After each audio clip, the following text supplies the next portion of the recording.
este que anda con una boina, con una estrellita, con una chaqueta y con una mirada. In the insurgent world, he is a man amongst men.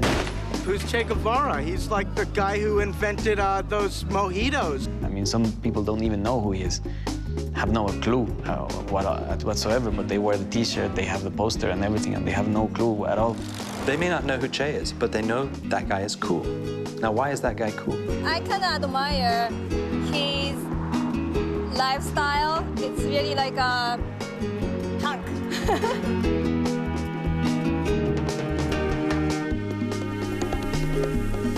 Era un gran hombre y al menos nosotros los cubanos, que es lo que sabemos, ¿no? Estamos orgullosos de todas sus hazañas y de todo lo que hizo, no solo para nuestro país, sino para el mundo entero. The real truth is that Che Guevara en Cuba mató mucha gente. He killed a lot of people. His presence is massive. If I see him on another T-shirt, I'm gonna go crazy. He's everywhere. I'm surprised they haven't made a beer out of him. Photograph to transform itself into that kind of immensely popular and instantly recognizable form. There's nothing like it. It's been called the Mona Lisa of photography. What I'm so moved by and so struck by is the sort of survivability and the malleability, the universality of this image. It is a great, iconic image, probably the most famous photograph of a person in the 20th century. Que es la imagen más reproducida en toda la historia de la fotografía. It happened in a fraction of a second. A shutter opened and closed to capture the iconic portrait of an elusive man known to most as Che. Over time, the image has been transformed, gathering different meanings along the way. The photograph would become a graphic. The graphic turned to political statement. Statement be appropriated for art, then commerce to sell a dizzying array of products, many of which strayed from Che's ideals. And yet, despite the commercialization, the image still recalls the life of the iconic revolutionary. Born Ernesto Guevara, Che left his life a privilege to travel through Latin America in search of a higher purpose, and went to Cuba to bring down a dictator. His life was one of bold choices, violence at times, and defiance in the face of overwhelming odds. Decades later, this single frame, this portrait of Che, still enthralls our modern world. This is a story about the power of a single image. How did this photograph become currency the world over? And what is it about Che's rebellious gaze, decades later, that still inspires young people, artists, designers, and the world's dispossessed to make it their own? Hay una relación con la imagen que se pregunta por qué diablos esta imagen es la más famosa del siglo XX, porque es la fotografía más reproducida de la historia. The story of the Che icon is, in many respects, the story of two characters, two very different characters who have been married through history. The first one, obviously, is Che himself. Alberto Corda is the other person in this story.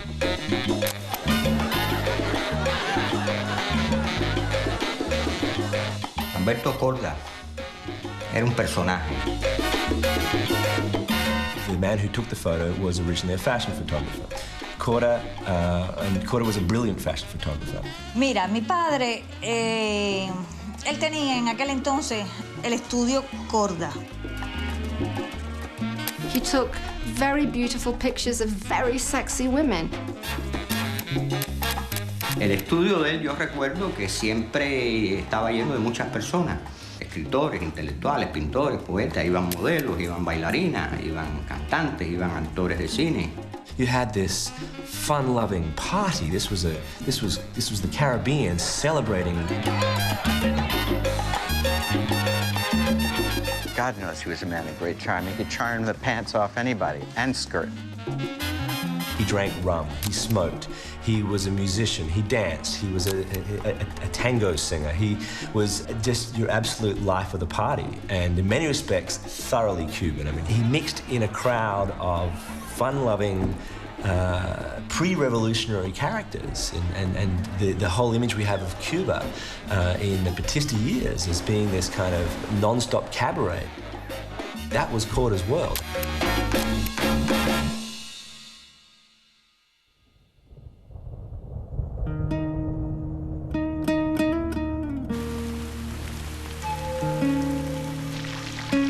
Claro, no todo en Cuba era ni toda esa depravación que a veces se habla de casinos y cabarets y eso.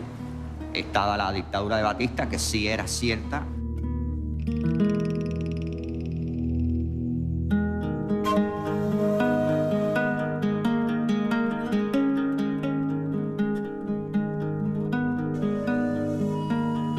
Las potencias extranjeras, los norteamericanos tenían muchos cosas aquí en Cuba, o sea, negocios, empresas. On the one hand, yes, famously the playground of the Yankees, the whorehouse of the Caribbean, but outside of Havana, it was a very rural, very, very poor place where the people were, as they call them, guajiros, or peasants, true peasants.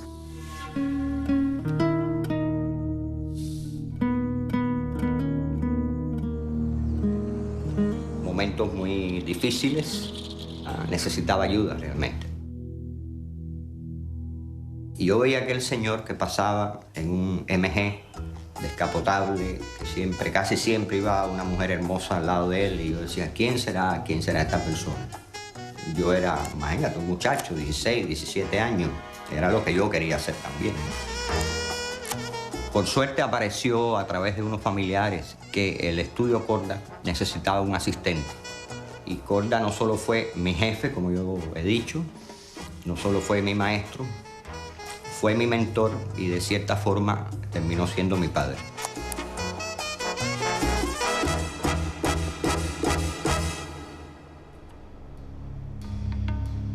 Meanwhile, in Latin America, a young idealist was traveling the continent with a friend.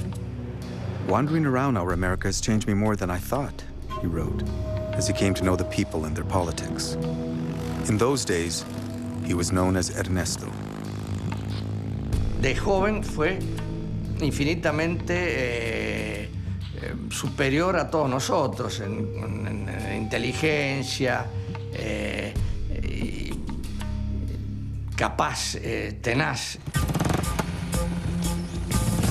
El viaje, que tuve el honor, el orgullo de hacer con él, lo marca en primer término en Bolivia, cuando vemos la revolución que acababa de ocurrir. Ya estaba el tren decadente, ¿no? Ernesto, por como viajábamos nosotros, estábamos en contacto con la parte baja de los pueblos, las clases más pobres, y veíamos la miseria, y en el segundo viaje no ha mejorado. Ernesto witnessed widespread poverty and exploitation on his travels. Having found his calling, he dedicated himself to the poor and the sick. He began to come into contact with them on his youthful hitchhiking adventures around Argentina into the back of beyond in his own country. And a kind of awakening began to occur, a social and political awakening. Y tuvo una gran sensibilidad y especial por esa gente. A lot of his deepest revolutionary convictions come from a sense, in my view, of indignation at social injustice. As his political beliefs galvanized, Ernesto decided to reject the social systems that created such inequity. "I was filled with the spirit of the beehive," he wrote in the diary he kept on his famous motorcycle journeys. His path would eventually lead him to Mexico City and to a man with whom he would make history. Yo pienso que él buscaba una oportunidad que para mí se le presenta en México cuando lo conoce a Fidel. He had just come from Guatemala, where he had gone hoping to be a revolutionary doctor who would cure the poor and the marginalized people's maladies caused by political injustice, to decide that he needed to go to the source. And the solution was to overthrow the political systems that caused that social injustice, which caused those endemic maladies of poverty and misery. He didn't feel that it was the time for compromise. He had seen that in Guatemala, it had failed. Taking power at the point of a gun now, peasants fighting an agrarian revolution to bring about a socialist future, and that appealed to Che. So when Guevara met Fidel in Mexico City, he believed he had found the man that he was looking for, a kind of archetypal figure of what was necessary to carry off a successful revolution in Latin America. Within hours of their first meeting, Ernesto pledged to join Castro in launching a people's revolt in Cuba. It would take another 18 months, but finally, in November 1956, the volunteers crowded onto the Granma, a small boat that could barely hold half the men. Under the cover of night, they sailed the dark waters towards Cuba. Hay que ser un poco loco, ¿no? Para subirse 82 tipos en un barco donde tenía capacidad para 20 a pelear contra un ejército, ¿no? Pero bueno, la historia se hace de esos tipos, ¿no es cierto? Si no, de cobardes no se hace. All of this is the kind of early origin of the Che mythology. Ernesto the intellectual and poet learned the ways of war, and Fidel appointed him comandante. In the dense Cuban mountains of the Sierra Maestra, the rebels gathered force and dreamt of their new Cuba. Months led to years of struggle against much larger and better equipped forces. He had joined the guerrillas as Ernesto the doctor, but emerged as Che the revolutionary. Y en la alegría el Pino tuvo que decidirse, o me coge para que el bolso de las medicinas o la caja de balas. Y se cogió la caja de balas. La historia tú nunca sabes qué vuelta le va a dar a la vida. He chose the ammo box, thus setting himself on the path of the warrior rather than the doctor. Che not only found that he was able to function under fire, but that he was actually unafraid. He also discovered that he was prepared to sacrifice himself, that he was unafraid of death, and that this was a virtue which helped to make him a warrior amongst warriors. We can see another component of the construction of his legend and of his mythology. From his stronghold in the wild Sierra Maestra Mountains, Cuba's Fidel Castro emerged triumphant after 2 years of guerrilla warfare against the Batista regime. Now Batista has fled. A new leader is on the scene, Fidel Castro, in many ways an unknown quantity in his politics and policies, but certain to be dominant in Cuba's new era, just begun. En el diario, no se me acuerdo si fue el Nacional o el Universal, y decía abajo, y un médico argentino, Ernesto Guevara de la Serna. Entonces Granado, que también vivía en ese momento en Caracas, vino un día y me dice, mira, acá está este loco, amigo, mirá dónde está este. Claro, hacía tiempo que no sabíamos nada de él.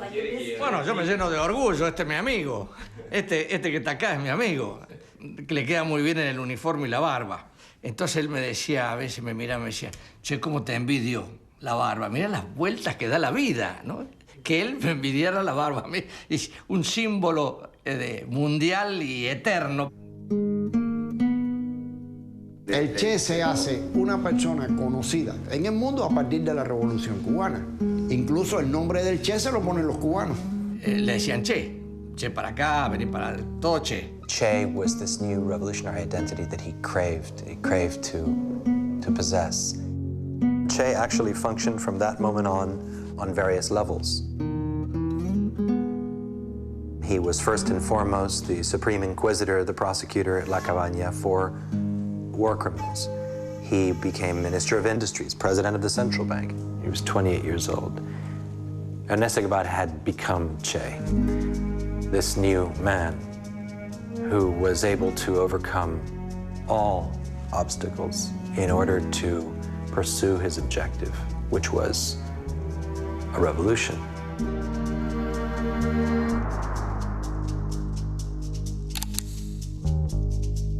I knew about the revolution, I knew about Fidel Castro, because those images of the revolution that were published in Life magazine in 1959, I remember clearly to this day.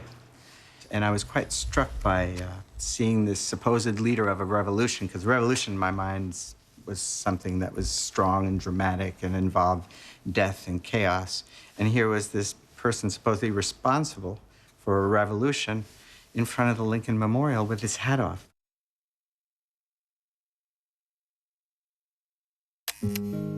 Fidel understood the importance of surrounding himself with major photographers, both to make documents of the revolution and of his presence, and to give material that could be used for propaganda. Y en el año 60, las agencias de publicidad en Cuba en febrero terminaron, fueron intervenidas. Y me quedé trabajando solo en el periódico Revolución, pero ya como fotógrafo. Y ahí nos nucleamos Roberto, Osvaldo, Corda, Corrales, Ernesto Fernández, y empezar a publicar páginas enteras en el periódico, todo lo que pasaba en el país. Liborio, you know the way Liborio is, and me, we were all the same. We felt that we all had different, very defined styles of working. También teníamos la costumbre, cuando terminábamos un trabajo colectivo, enseñarnos la foto y escoger nosotros las mejores fotos de todos nosotros para el periódico. And you can throw them on a table and you didn't have to turn them over. You know whose picture belongs to who. Porque habían reflejado toda esa parte, que si nosotros no hubiéramos hecho eso, la revolución no existía. Él no trabajaba específicamente para el periódico. Él, su trabajo, lo que le parecía bueno, lo llevaba al periódico y se lo admitían, o si no les convenía, no se lo publicaban. Lo principal era el periódico, no la foto de nosotros.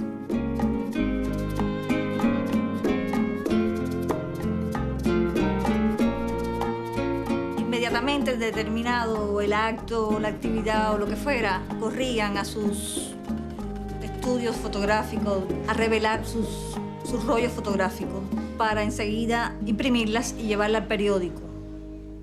Porque date cuenta que lo que pasa hoy sale mañana en el periódico. Pero tú tenías que imprimirla en el baño del hotel. Antes se usaban cámaras grandes y todos nosotros estábamos usando 35 milímetros. Primero que en los periódicos de los Estados Unidos. Sin electrónico, sin motor, con luz ambiente. Usábamos los chorenes que nos dejaba el Instituto de Cine. Pues tuvimos hasta que inventar reveladores. Una química venía de Japón, otra venía de la Unión Soviética, otra venía de Checoslovaquia. Con esas 3 químicas, tú hacías un revelador. Y así fuimos haciendo todas las cosas de la revolución.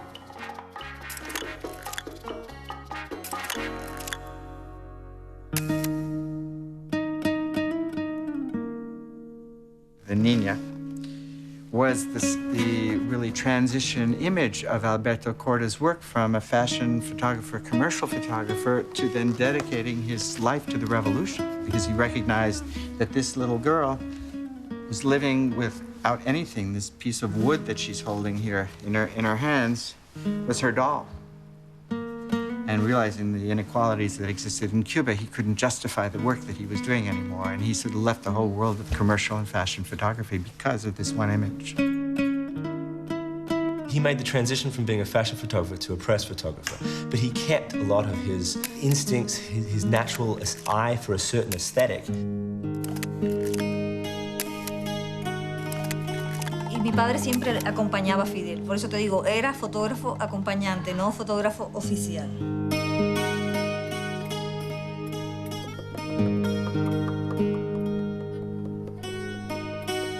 Sin embargo, con el Che no le gustaba que los retrataran. You know, he used to take the cameras off people and says, let me see what you got there, you know. Slide by them, you know, and he did that to Liborio a couple of times. Te pedí una cámara para verla, para tenerla en las manos. ¿Y no le gustaba que lo retrataran? My theory is that he was a photographer. He made a living as a photographer in Mexico. And all his life, he always had a camera. I do not know of a photographer that likes to have his picture taken. I remember the story that he told me of wanting to photograph Che. Sí. El Che, cuando mi padre se presentó, le dijo, comandante, venimos a hacerle una entrevista aquí, y le preguntó si había cortado caña, que de dónde él era. Mi padre le dijo, soy de La Habana, muy orgulloso que era de La Habana. ¿Y tú has cortado caña alguna vez? Le dijo, no, nunca. Che thrust a machete in his hands and said, after you've finished cutting cane for a week, then you can take my pictures. Es un trabajo muy duro. And there was Alberto in the sugarcane fields cutting cane for a week until he was finally allowed to photograph Che.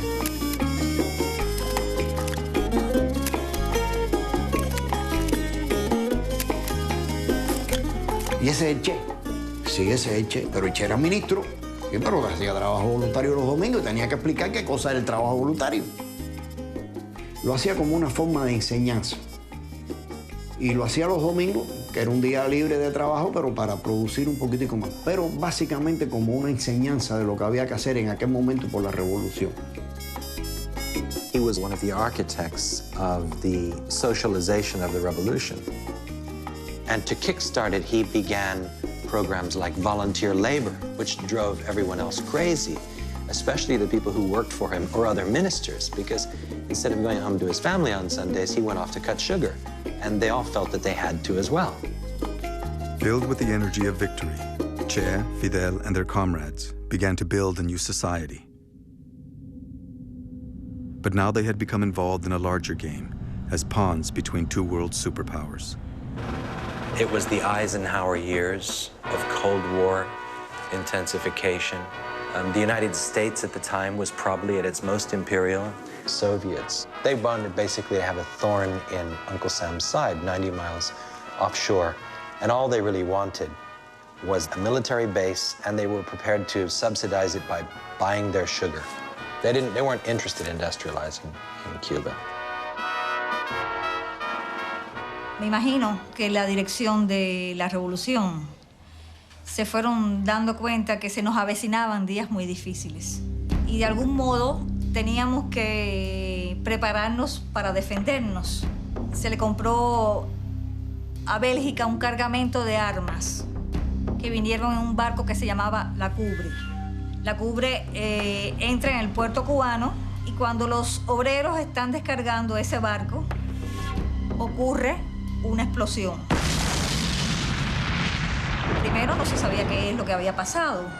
La gente empieza a acudir allí a ayudar a los heridos y a los pocos minutos de esa primera explosión ocurre la segunda explosión. Fue una masacre, fue algo terrible. Gente despedazada, miles de heridos. Que se puede decir que ese fue el primer o uno de los primeros actos de terrorismo contra nuestro país.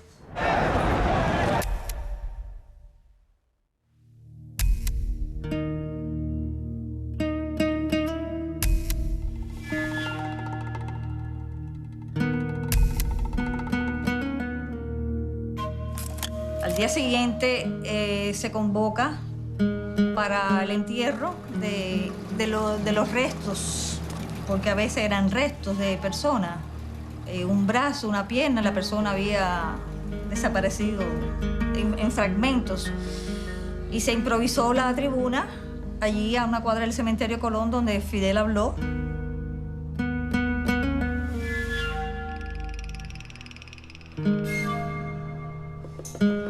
Cuando mi padre está en la multitud, porque él se puso del lado del pueblo, él estaba metido entre el grupo de personas ahí cerca de la tribuna. Y de pronto, en lo que él hacía un paneo por los personajes que estaban, salió adelante el Che Guevara en el momento que él pasaba su cámara.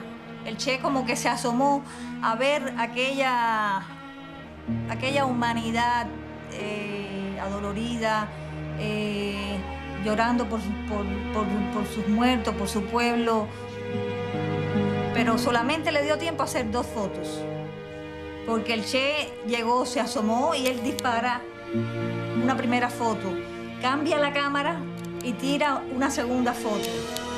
Y acto seguido, el Che volvió a irse de ahí.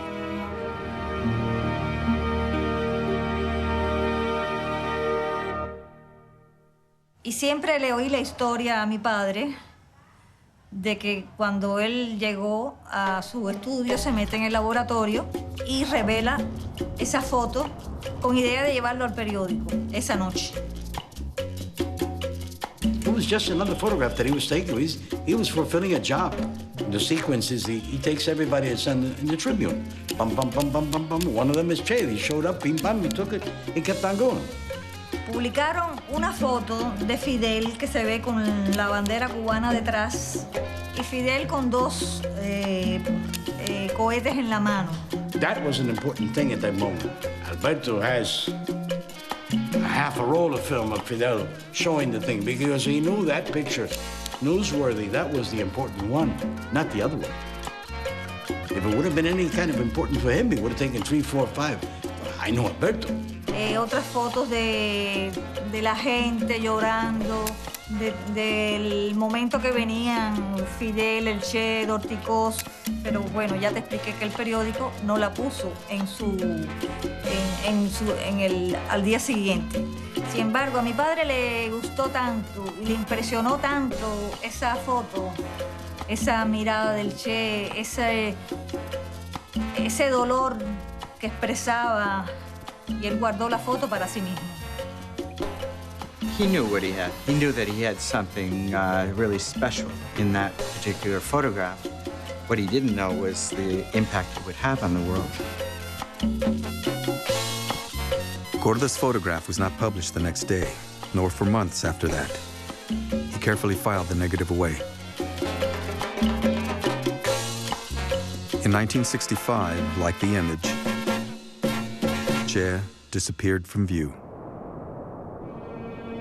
Che's departure from Cuba it's a long story, but it has its origins in following the Cuban Missile Crisis, when he was extremely angered over the way the Soviets had cut a deal with the Americans behind his and Fidel's back, combined with him losing subsequently the struggle to industrialize Cuba. He wanted to educate Cubans. He wanted to take it to a new level. And in that, he failed.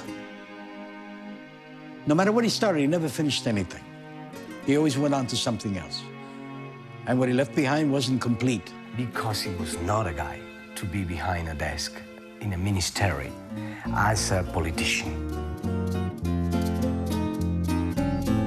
There's stories of him showing up in embassies, you know, full of boots all dirty and stuff like that, and dirty rugs in an embassy and stuff. He didn't give a shit about that. As a matter of fact, I think he did it on purpose. He was a guy for action. He was a man that wanted to be in battlefields where the workers were. And with 14 guys, 30 guys, it doesn't matter. He was a man looking once again for a cause to throw himself into. He was a guy who wanted to be there, opening new ways and doing the tough work that you have to do when you have to open a new door. The Cuba door was open. I don't have anything to do here. Goodbye.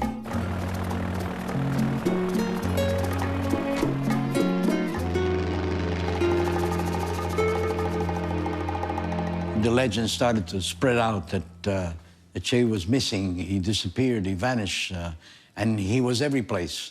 As a matter of fact, there were rumors that he was in Vietnam. There were rumors that he was in Africa. There were rumors that he was all over the place. Paddy Match had blazoned it on a full page, a version of the Korda photograph, and nobody knows how Paddy Match got hold of it. Un artículo como preguntando, ¿dónde está el Che?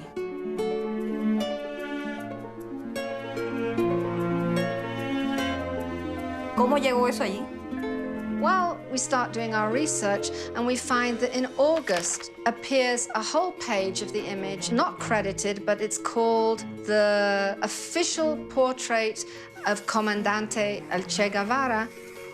Y en ese mismo artículo aparece una pequeña foto, es una imagen de la Plaza de la Revolución, donde se ve la multitud blandiendo un póster con la imagen del Che.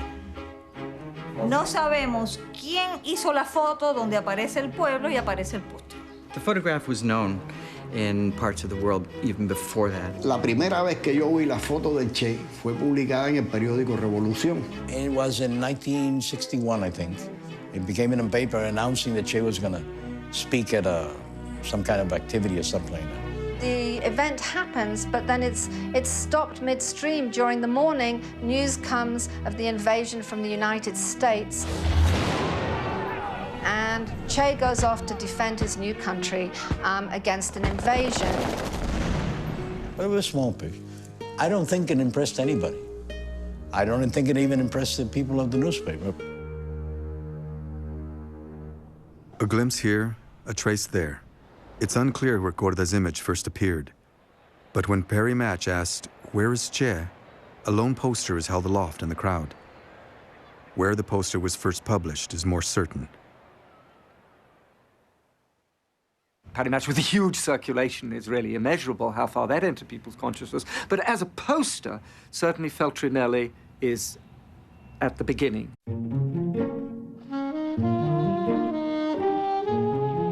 Feltrinelli was a publisher of Milan, Italy. He had his publishing house. They edited books, posters, and stuff like that. A radical publisher with very radical politics. He was hot. He was the hot leftist publisher in Milan of that time. La historia es que vino Feltrinelli a Cuba y Aide llamó a Corda para que le diera algunas fotos a Feltrinelli de Che. Alberto me indicó hacer esas 2 copias y que este señor venía al día siguiente y yo entregárselo. O sea que yo fui el que procesé esas 2 primeras copias. If Feltrinelli wanted that image for a poster or not, I don't know. Yo pienso que Feltrinelli no era bobo. Se imaginaba algo, quería alguna foto nueva de... Y estuvo en casa de Che y creo que se llevó 2 o 3 fotos. Entre ellas la de la cara de Che. Y tiró 1 millón de afiches, de póster en aquel momento. Hundreds of thousands of posters, supposedly, which were distributed and or sold, particularly throughout Europe.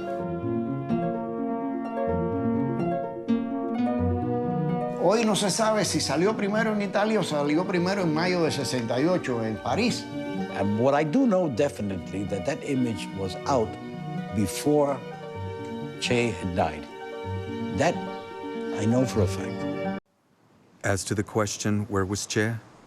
He was fueling other fires in the Congo. El Che, no hay que olvidarse que siempre hablaba de exportar la revolución. El Che hablaba de una revolución como un estado de la conciencia. Ese tiempo, ese año que tuvo el Che en el Congo, casi el año que tuvo el Che en el Congo, nosotros no logramos en todo ese tiempo que tuvimos ni un solo soldado. O sea, no era fácil organizar una guerrilla en ese continente y en ese estado de Congo. Tuvimos que salir, él lo sintió mucho, hasta última hora él estuvo renuente a salir. No querían. Pero inmediatamente que salió, ya él estaba proyectándose hacia Bolivia. Porque la CIA lo situaba en Santo Domingo, la otra versión de que Fidel lo había hecho matar y estaba sepultado ocultamente, de que nunca había podido salir del Congo. Todas esas versiones se manejaban, no se imaginaban que estuviera en Bolivia. Y fue un fracaso en Bolivia ante un ejército muy pobre, muy pobre. En cualquier país del mundo llega una guerrilla, por muy extranjera que sea, por muy Che el que sea, se tiene que defender. Y el ejército hizo lo que tuvo que hacer. Se defendió. When I read Che's diary of the last few days in Bolivia, I see a man who is, at some level, knows what's coming. Che felt no fear. And that soon became apparent to Fidel, to the extent that he eventually had to assign men to look after Che so that he wouldn't put himself constantly into danger, go to the front, get killed. Tengo la impresión de él no encontraba mejor muerte como los viejos samuráis del Japón de morir por el honor, por la libertad, por la patria. Él era un hombre arriesgado, pero no era un hombre que estaba pensando en la muerte, no. Pero esa cosa de él, de estar en primer lugar, de ser el ejemplo, de ir delante en todo. Eso fue lo que le costó la vida. Ese grito que el Che lanza cuando le dice a Terán, a su asesino, apunte bien que va a matar a un hombre. Ese es el grito que escuchó cada persona a lo ancho y alrededor de todo el planeta. His odyssey in Bolivia and final death, the exhibition of his body, Christ-like in the laundry room of the hospital in Valle Grande, it's biblical. It's like, he's like Christ. La muerte de Ernesto es una cosa histórica, pero tiene un agregado que es mi amistad. Me mataron a mi amigo.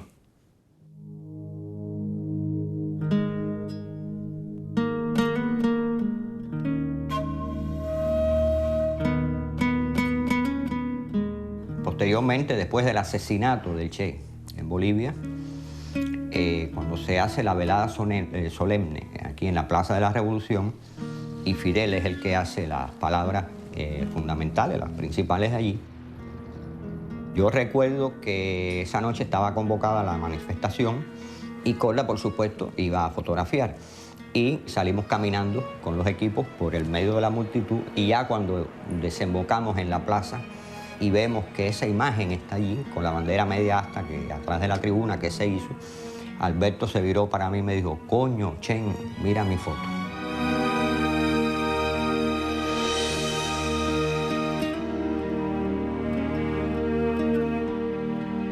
Y el año siguiente de la muerte del Che se le puso Año del Guerrillero Heroico. Es muy posible que a partir de esa fecha él le haya puesto a su foto el nombre de guerrillero heroico.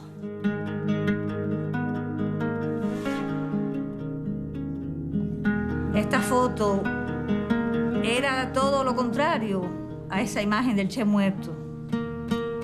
Este es el Che vivo. Esa foto se hace famosa porque el Che lo mataron. Y el Che era en aquel momento una figura revolucionaria en el mundo, que estaban haciendo una serie de revoluciones. A number of the plastic artists, the painters and stuff like that at the time, did a number of posters here using that image.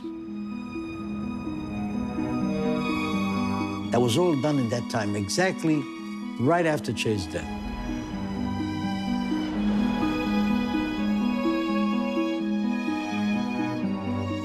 Murió un Che, pero nacen otros Che.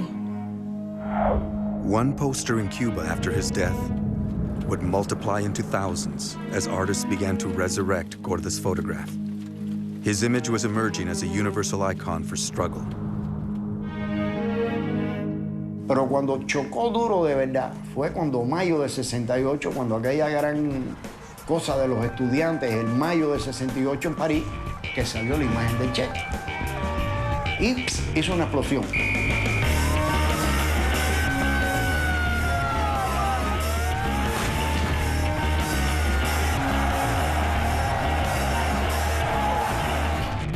Like wildfire, it spreads across Europe, from Prague to Paris to Belfast in '68. It's cited in Vietnam, it's cited in Washington, it's cited in Russia. In the course of the Paris student riots in 1968, the poster as a political medium came into its own very strongly, and the poster became almost an icon of resistance. Not necessarily the Guevara poster, all posters were used as icons of resistance and items of resistance against whatever regime they were resisting. And they were a very effective political medium because they could be mass-produced so easily. Offset printing, mimeograph, later Xerox, and certainly access to silkscreen became the hallmark insignia of the revolutionary movement.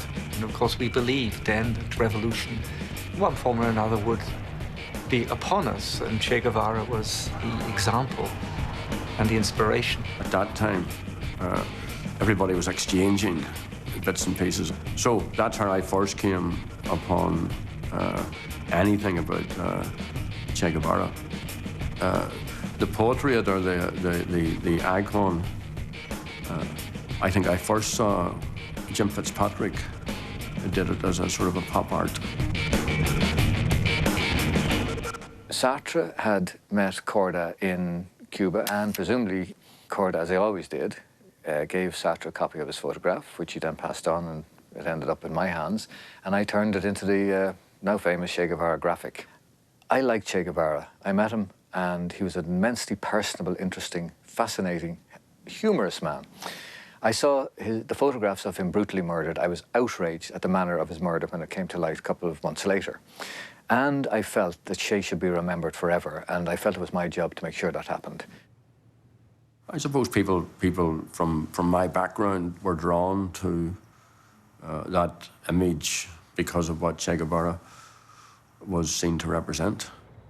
The poster was copied by revolutionary groups throughout Europe and throughout the world, and they used that image to make money for their organizations. And that's where we see all the versions of the poster coming into being, and it moves from this image, which is directly about Cuba, directly about the life of one individual, to becoming symbolic of political ideologies and about change. Massive rebellion against authority from students in Paris and in the US and other parts of the Western world. So Che was this force for rebellion, and it was very much, it began at least as very much radical politics. Anytime you bring the truth, it's sad. Anytime you're speaking the truth, you're a revolutionary. Che, it was easy to see what he was saying. He said, if you can't get what you want, you can go take it, and that means by, you know, a little Malcolm X in there, by any means necessary. The beret, I mean, you know, Black Panthers back in my day, they wore the berets. And still to this day, that means strength and power, and something that's cool because the Black Panthers were cool. There he is. He's long-haired, he's beautiful, he's virile looking, he's angry. The Vietnam War, the anti-Vietnam War protests were underway. Bob Dylan was beating up a storm, the Rolling Stones, the Beatles. This very good-looking man with his hair just the right length, with his beard just the right way, lands into the public consciousness at the moment of the hippie movement when hair was in, and so he became this symbol of this liberated youth in the 60s. So here you have the beginnings of this iconic character being symbolized for different causes at different moments in time, happening at the very time of his death.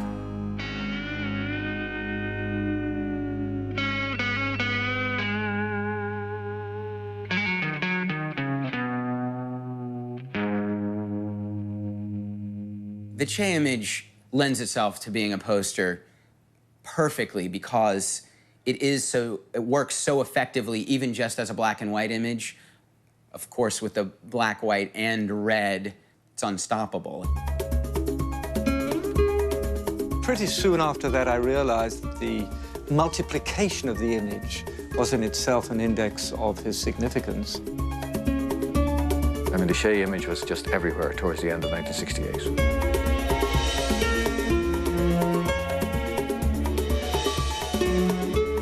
After the poster came out and people adopted this image as a symbol, everybody took it as being their own. And issues of copyright were very unclear to most people in those days. Cuba, at that stage, basically rejected international copyright laws. Well, Fidel was a communist. He didn't believe in copyright. Images were free. Ideas were free. They were there to be shared by people. In some ways, it's completely an anathema, the notion of copyright. Because the feeling was if you owned the image, if you owned a photograph or a poster, that you had the right then to reproduce it as well. The Che image was helped in this way because it was free from the constraints of copyright. So you have the sort of multiplicity of Che's. You have all of the creativity that's placed upon this. I very deliberately made the image copyright free, and that was one of the reasons, I believe, for its instant proliferation. There were a number of versions of it out, including one which was the photographic version, copyrighted to Vetronelli. I made my version absolutely copyright free. Anybody who wanted to use it, and I encouraged people to use it, I wanted it, as I once said, to breed like rabbits. And it was that kind of multiplying effect, that multiplicity of a Che image, seen again and again on poster after poster, that began to bring it into global consciousness. Any image that has become important in the photographic history, the history of photography, was made important by the usage that they did of it, not because the photographer wanted it that way, because it was used in a certain way. It was used under certain circumstances, and it turned into who the hell knows what.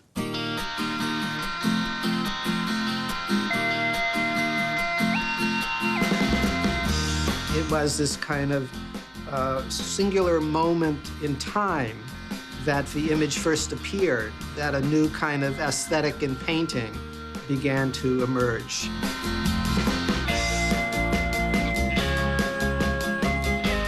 And so the kind of conglomeration of the Corda image with the pop art image, the removal of the chiaroscuro, the tonal characteristic of Corda's image, and turning it into the kind of silhouetted Warholian image. It has a kind of physical openness that allows the viewer to read it in any way that they want. Everybody can invest their own fantasies in those eyes. And it applies to anybody. You don't know if the guy is colored, if he's white, if he's Chinese, if he's African, if he's Indian. He looks like everything. He looks like everybody's symbol. It actually became part of the pop culture all around the world. But it was very pop, even visually at the time. Well, still, you know, and thanks to pop art also, you know, Mao was glamorous.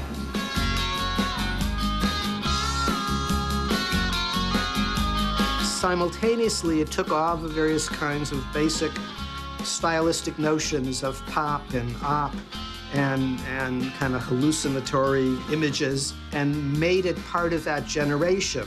Because remember, we're also coming right out of the era of James Dean and Marilyn Monroe, and a very impactful point in movie history where all these young heroes, if you want, really made an enormous impact on the world. And that kind of conjunction between Che and the emerging world of the celebrity is another aspect that begins to place him within the pantheon of the celebrity at the same time that he is a revolutionary. He's a superstar, and he's a superstar who had a message. And so the conjunction between celebrity and revolutionary hero begins to happen within the popular culture. Perhaps only Corda, of all the photographers surrounding Castro, could create within a single gesture, within a single face, an image that would represent the kind of aspirations, vision, heroicism, youth, rebellion of the revolution. Corda was very focused, again, on the creation of something beautiful, so he crops the photo. And the original photo had a palm tree and the profile of a man on the other side. Corda cropped those out of there, and that's to create the beautiful consistency of this portrait. But in the process, he separates the moment from history. That's the work of a fashion photographer, is trying to create something that is beautiful, something that is quite separate from the historical moment. When we look at it, we don't see it and say, ah, that was Che at the rally of La Cour. There it is. We don't understand the Che photo as we do, say, the Iwo Jima famous photo from the Second World War, or the naked girl running down the streets in Vietnam. These are located in time and place. They are historical press photos. The Che photo is an artistic creation. It is a portrait. It can be anywhere, and that's part of its iconic power. And I think that any artist would take great pride in the fact that people adopted an image of yours, an image that you had taken in this case, and just taken to it as a symbol for world-class struggle, as a symbol for freedom, as a symbol for hope. In the same way that Corda's portrait has become a symbol, freed from its historical moment, the story of Che has moved beyond the man.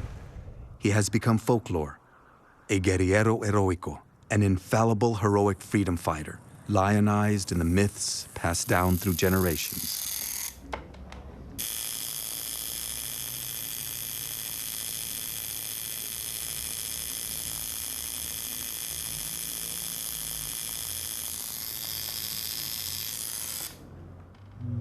Desde pequeño en la escuela siempre ha sido Che, Che, Che.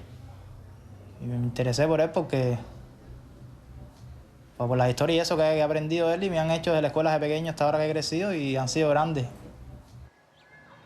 Si no tuviéramos héroes, si no tuviéramos íconos, ¿qué sería? When you're little, I mean, growing up in a sort of leftist family, it becomes a bedtime story in a way. what happened, you know, the whole epic of his journeys and how he ended up in Mexico and the whole feat of the Cuban Revolution. It's always an incredible story. This was a guy who had ideals, who lived by them, very clearly lived by them, and then he died for them, and he died young. I mean, those are the components that make mythologies. Y si no tenemos héroes, los construimos, los inventamos. Necesitamos gente a seguir. Todos, el ser humano, los bolivianos, los norteamericanos, los chinos, todos.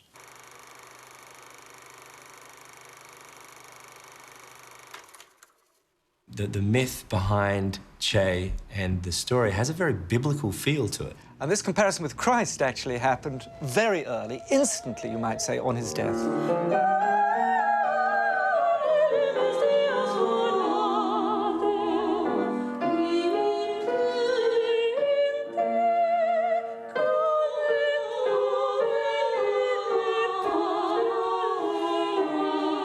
A esa imagen que para nosotros es casi sagrada, vamos a decir, que es un ícono, que ya incluso ves que hasta en Bolivia lo nominan como un santo, San Ernesto de la Higuera, aunque la Iglesia Católica no lo reconozca. It's not for nothing that women in Valle Grande celebrate his life on the Day of the Dead and pray to him as a saint. It's the way they can understand him. You know, the man who wandered through the wilderness, we didn't know who he was at the time. We were the handmaidens to his death. There's this idea of collective guilt.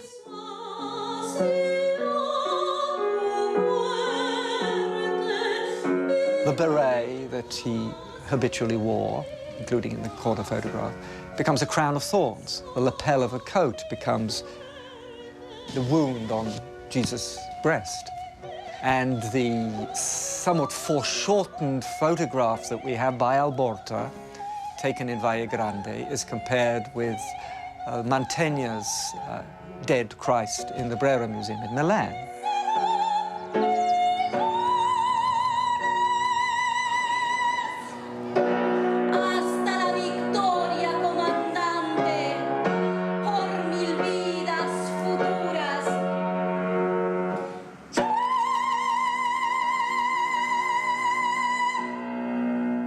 Pero un hombre muy, para mí es un hombre muy gigante, muy grande, que hizo muchísimo por la humanidad. Como todo ser humano, todos podemos en un momento determinado cometer un error. Pero es que en él no había errores. Las ideas de él no eran erróneas ni tenían errores. No, yo no soy creyente. Pues si alguna vez fuera a creer en un Dios, yo creyera en Che Guevara.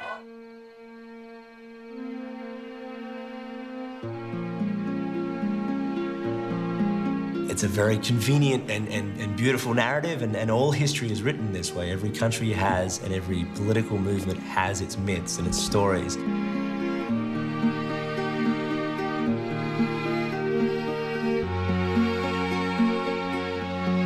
Yo pienso que esa foto cambió la vida de mi papá de un modo, de una manera más bien emocional.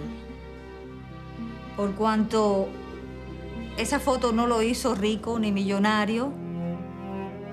He was proud of the image. He was happy that it be used in a radical context.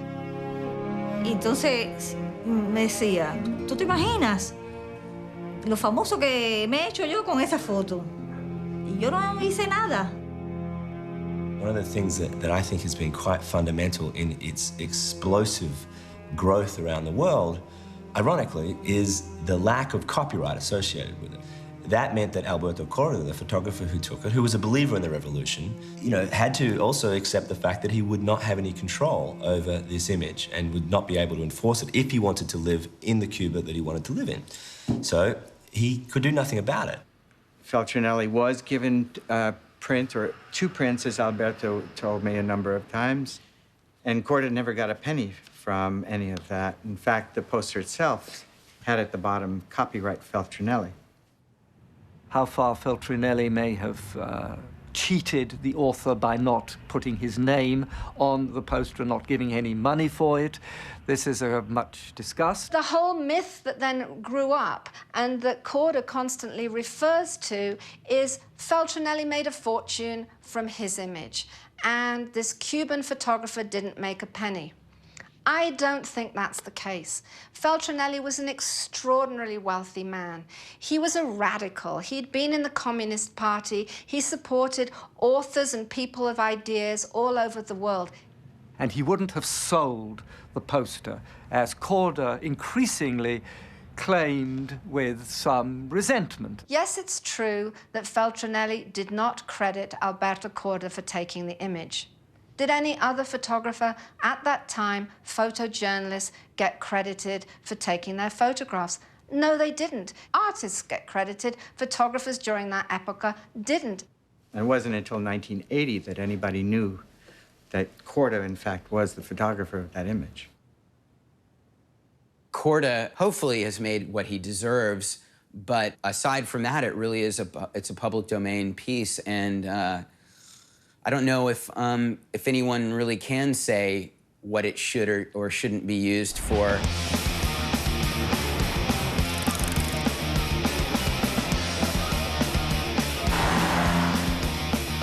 I believe it doesn't necessarily belong to a specific person. I think the people as a whole own the image of Che.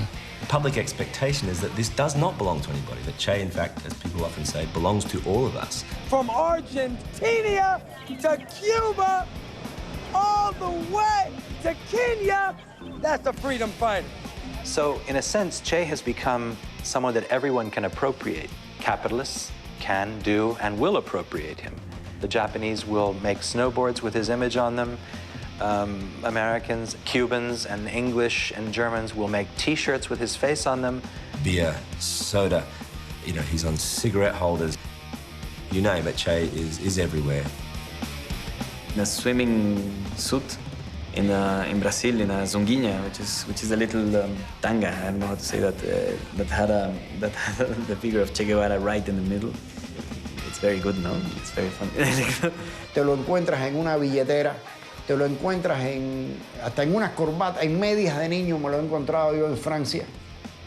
Increíble. Un niño que puede tener 1 año con una media que dice Che. Y está la efigie de Che. Eso es comercio. Esta es la imagen del Che Guevara con Bob Marley. Nada, a mí, yo soy un observador. Entonces, todo el tiempo observo y tomo los símbolos y los mezclo y sin devoción y sin respeto por esos símbolos. Si no, no podría hacerlo. There's many things that, you know, devices that movies, cartoons, everything use as sort of timeless hooks. And I think that Che image has it. So it seems like we have enough people now. When do we start taking down the corporations? Yeah, man, the corporations. Right now, they're raping the world for money. Yeah, so where are they? Let's go get them. So you have it as an object of humor. You have it being ridiculed on The Simpsons and then in South Park. So it's reinvented constantly. Look at soccer. Look how the Che image kind of manifests itself through sport. And this is something that has become exacerbated, really, I suppose, by the internet, where it just floats out in cyberspace and it's picked up and used and so forth. You have this kind of like license to just head out into the world and just, you know, commercialize anything if you like, and we get this sort of like, you know, this fiesta, this big kind of globalization party. One man's a terrorist is another man's freedom fighter. And like Che said, a true revolutionary is motivated by love. That's right. That's what's up. Anything you want. 5 minutes, y'all. the ghetto Van Gogh. Es que el capitalismo todo lo devora, todo se lo come, incluso sus peores enemigos. El Che era un enemigo serio, fundamentalista, y creía en eso contra el capitalismo, pero no ha podido contra él. El capitalismo lo ha devorado. It can exist outside of capitalism as a critique of capitalism in a pure form for a very brief amount of time. The moment it's seen as having any value in terms of cultural currency that it can be used to sell anything, it will be exploited by capitalism. Immediately that the people who are in charge of making money realized that that was a possibility, they commercialized the whole entire hippie movement, and you can go to a big department store and you just can buy the symbols that they were using at the time, you can buy the jackets that they were using at the time, everything, and then it's gone. The purity of what it represents actually is the opposite of what we are buying. And that happens now at tremendous speed. Now, a movement, especially the youth movements all around the world, they are metabolized by the system in a matter of sometimes even months. As soon as somebody just realizes that that's what is coming right now, punk, you name it, the X generation, it's gonna be sold to you. As soon as something resonates, it will be exploited. And that Che image had been exploited, and I felt like my throwing my version into the pot was both participating and sort of commenting on, hey, one more. I had really started utilizing different symbols that I thought had been seen a lot and hijacking them for my own use. My idea behind the Obey Giant campaign was to get people to question everything they're inundated with. My image of Andre the Giant turned into my own icon, and then by manipulating symbolism, by associating my image with the revolutionary Che Guevara image, I felt that that would get people to wonder even more what I was doing or assume that it was revolutionary or important. As the creator of an image like that, you really have no choice but to either decide to participate in the capitalist aspect of it or to boycott that and have someone else profit from your creation. And you can go kicking and screaming and a couple of people will listen, but everybody else will just say, I'm glad I got a t-shirt. You are a Che Guevara t-shirt wearer and you have no idea of who he is. You are a Che Guevara t-shirt wearer and you have no idea of what he did. You're not interested in politics. I mean, the Che image empire has to be worth so many millions of dollars. No creo que le hubiera gustado al Che Guevara que se utilice su figura de esa manera. Entonces, pues yo me imagino que si el Che siguiera viviendo, pues también yo considero que pues también se criticaría esa postura de comercializar su imagen, ¿no? The very system that he was trying to bring down is the very thing that's supporting his entire his image being manufactured and his memory being remanufactured and copied everywhere. Ernesto era a veces un poco sarcástico y se estará riendo.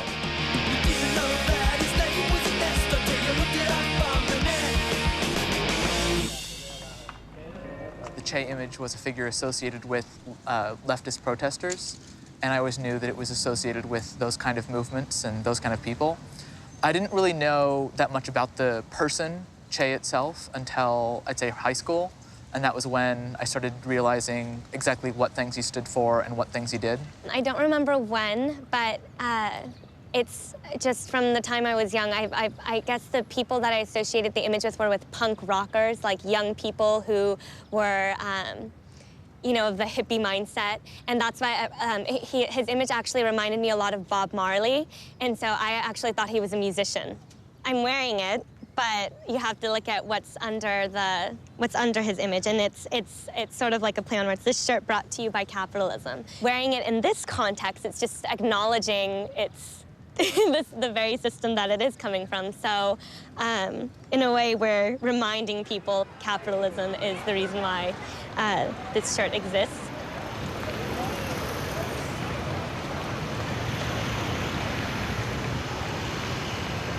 it doesn't seem fair to him to turn him into a shallow god with some sort of fan club.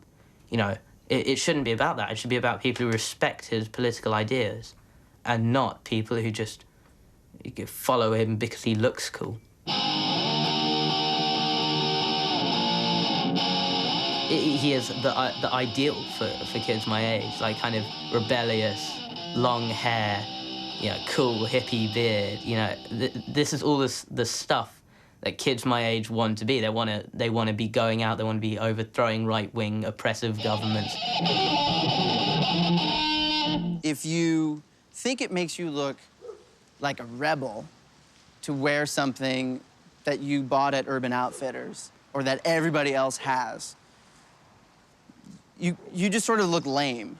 I don't think that person on your shirt represents what you believe, unless you believe in violent revolution to overthrow your government and install a dogmatic, Marxist, totalitarian, communist regime where the government tells you what you can think and say, what kind of T-shirts you can wear, what music you can listen to. I don't think that that is what you want.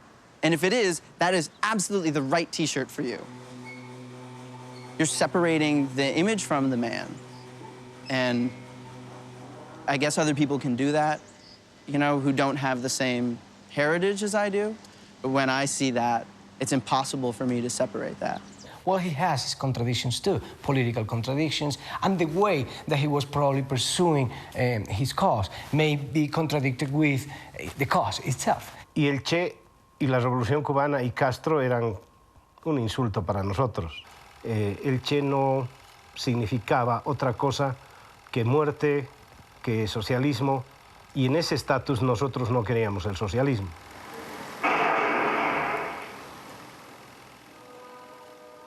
Blood shedding was a big part of Che's message.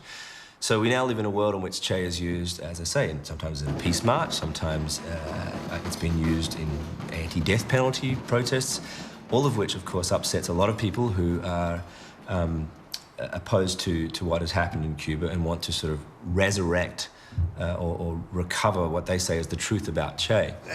El Che Guevara es un asesino.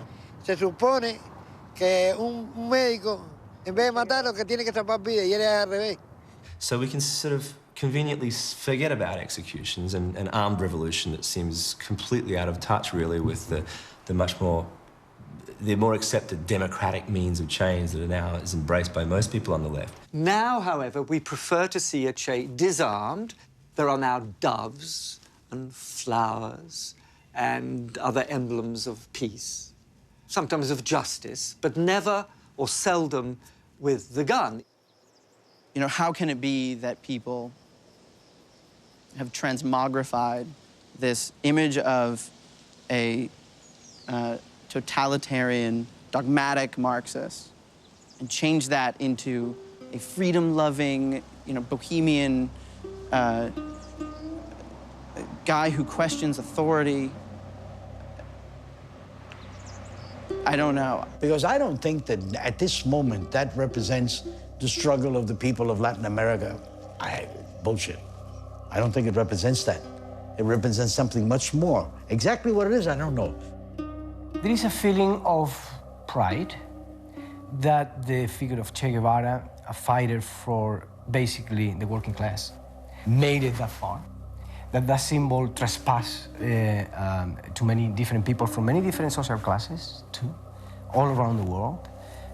But at the same time, a certain sadness of the commercial use of something that was exactly the opposite.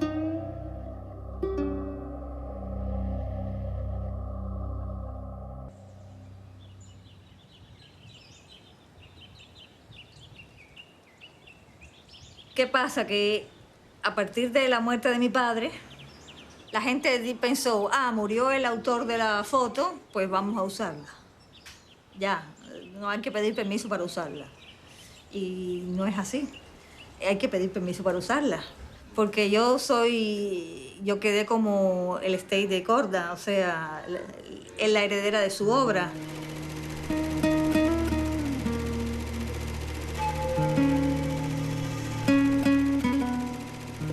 Korda himself said that he wasn't concerned with people who were making T-shirts and making a few dollars here and there from it, as long as they were doing it with a respect to the image. Mi padre, por ejemplo, no quería que se utilizara esa imagen en cosas de vicios. Cuando digo vicios, estoy hablando de bebidas alcohólicas, de cigarros o tabacos, de perfumes. Korda began to realize that many people were profiting from something that he should also have some profits. As we move through history and we get to where we are now, and Cuba has become more inserted into the global economy, more of a sort of participant of the global economy, and is seeking to sort of benefit from that, you've had a change. It now recognizes international copyright. It really wasn't until the 90s, towards the late 90s, that he finally did retain a lawyer to go after his copyright for this one image only. The Korda family has been seeking to use that copyright in a way to enforce what it sees as the integrity of the image, in an effort to sort of protect Che and what he stands for, to prevent it from being used for commercial or inappropriate purposes. And the way one goes about stopping it is you go after the people, I think, who are attempting to make the biggest amount of money, because otherwise you yourself will end up in the poorhouse. Sí le molestaba que lo utilizaran en bebidas y en cigarros. La última fue en septiembre del 2000, la famosa demanda que le puso al Smirnoff, que se la ganó. Y me conta que llegó y le dijo a Fidel, te doy $50,000 que le ganamos los ingleses. Before that, he had sued Swatch, because they had produced a watch which used the image, and he won that lawsuit.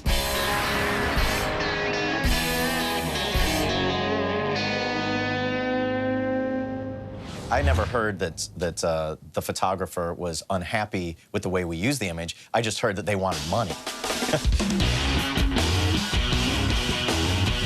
The image of Che on the Bomb Track single cover was predated by the image of Che on my amplifier.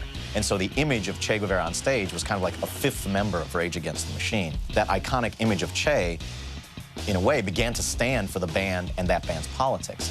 The band chose it not because of the photograph. We chose it because it was a photograph of Che Guevara. You know, we just thought this was like a sort of an image in the public domain. When we heard that it was owned by someone, we were happy to pay, you know, we had used it for commercial use. We had sold T-shirts on it, so it seemed like any other image. It was something that we felt, you know, obliged to pay for. But it was, they came after the band aggressively to, you know, to be paid a lot of money. The Guevara family asked that the image be nationalized and become an image of Cuba, become a populist and free image. And there was a case around this because the Korda estate, the family of Alberto Korda, fought that the copyright remain with them. Y los abogados, casi siempre los que tenemos, ganan todos los pleitos.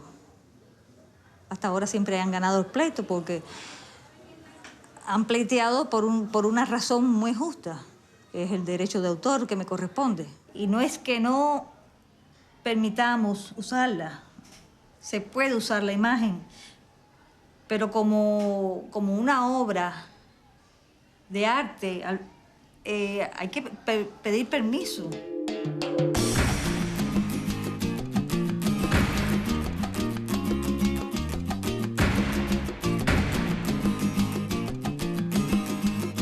Es un deber de ayudar. Y lo hago con todo amor, pasión y orgullo de mi padre. They are actually moving more and more towards a corporate model. They are defining the boundaries of the brand. They are saying it represents this and not that.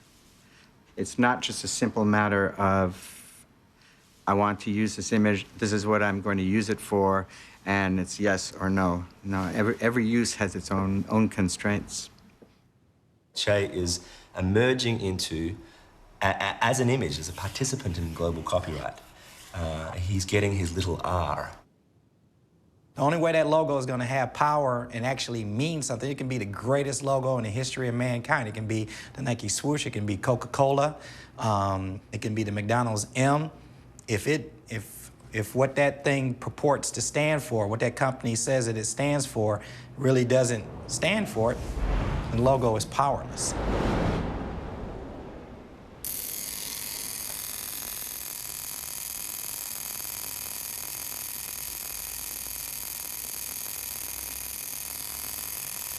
Circula en lo social, cuanto más circula, más significado pierde.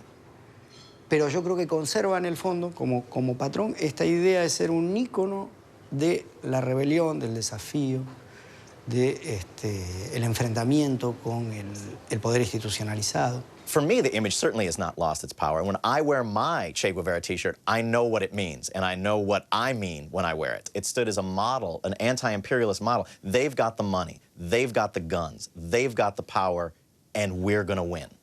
And that's hope and that optimism in the ability of people who do not have money, do not have power, do not have the military behind them, to be able to create a world that's better than the one that we inherited is really what the idea of Che Guevara is all about.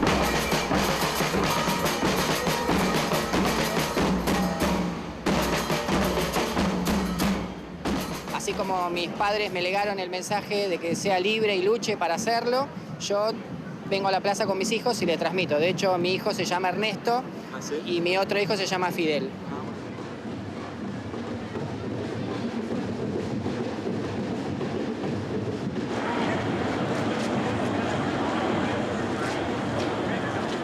Ironically, as much as it seems to have, the image seems to convey many different meanings, at the same time, when somebody puts up a Che poster or a Che t-shirt, we think we know where they stand, at least in reference to the issue that they're dealing with. We know that they are opposed to it. We know that this is a strong position. We know that also that it is one that says, I'm not going to give in.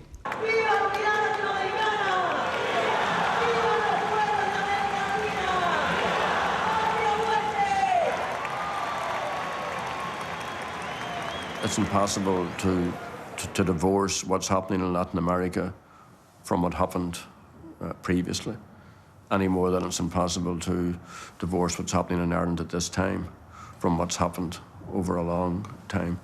If the world was equal, there would be no need for anybody to fight, to use armed actions or armed struggle, and the world isn't equal.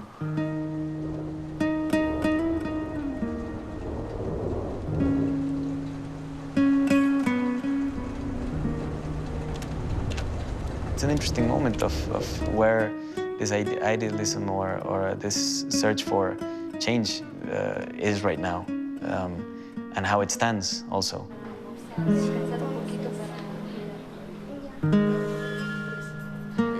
It's more or less in the same situation as it was 50 years ago, the whole sort of the stressed situation that exists. The difference between the white and the indigenous people and the rich and the poor is very tangible. Sus ideales no murieron cuando su cuerpo murió. E incluso han vivido cada día más. For many people who are at the forefront, the movements, the sort of the activists, the radical students, particularly young people, is that there's this sense of empowerment that they get from Che.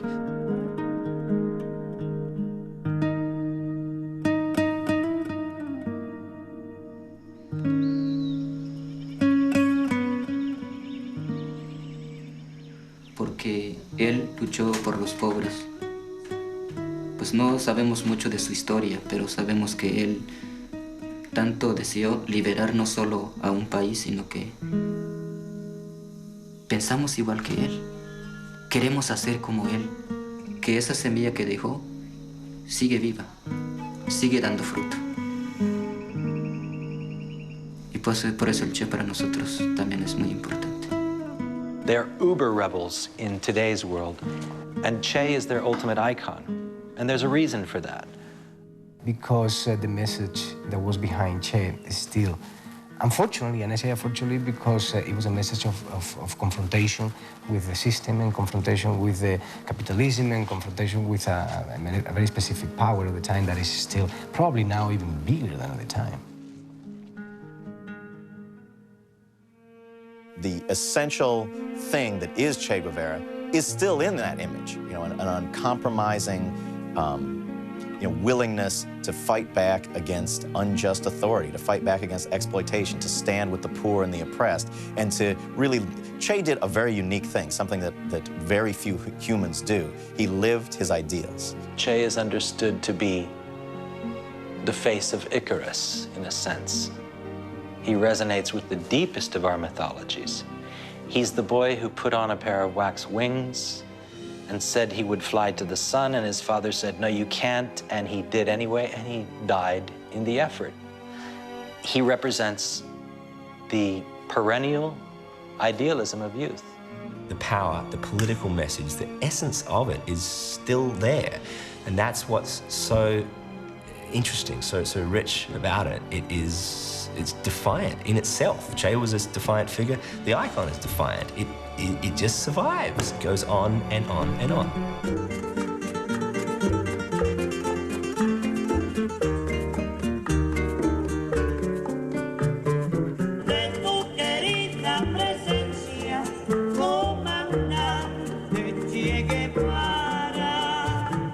Lo que nos queda es esa esperanza, ¿no? Y es lo que ha dado el Che con esa imagen de Korda. O sea, el ver hacia un futuro y que todavía hay más cosas por las que tenemos que luchar, ¿no?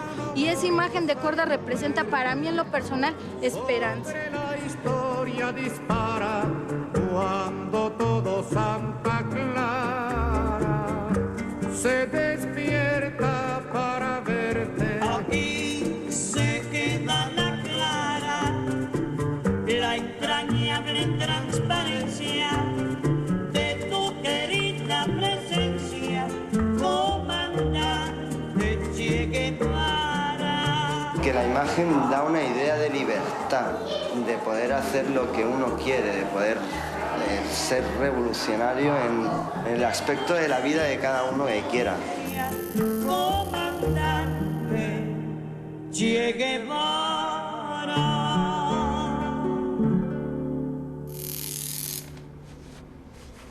Comandante Che Guevara.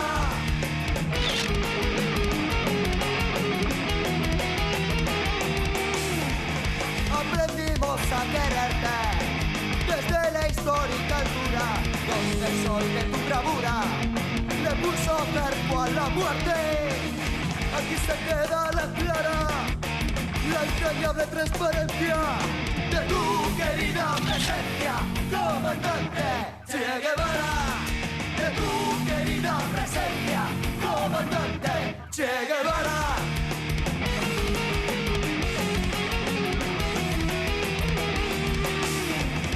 Tu mano gloriosa y fuerte sobre la historia dispara cuando todo Santa Clara se despierta para verte. Aquí se queda la clara, la entrañable transparencia de tu querida presencia, comandante Che Guevara. De tu querida presencia, comandante Che Guevara.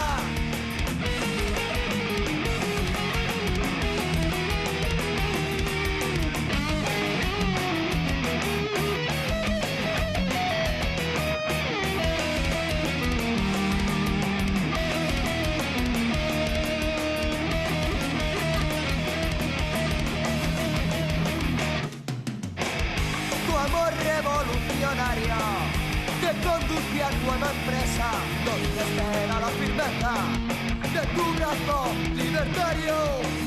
Seguiremos adelante, como junto a ti seguimos, y nosotros te nacemos hasta siempre, comandante.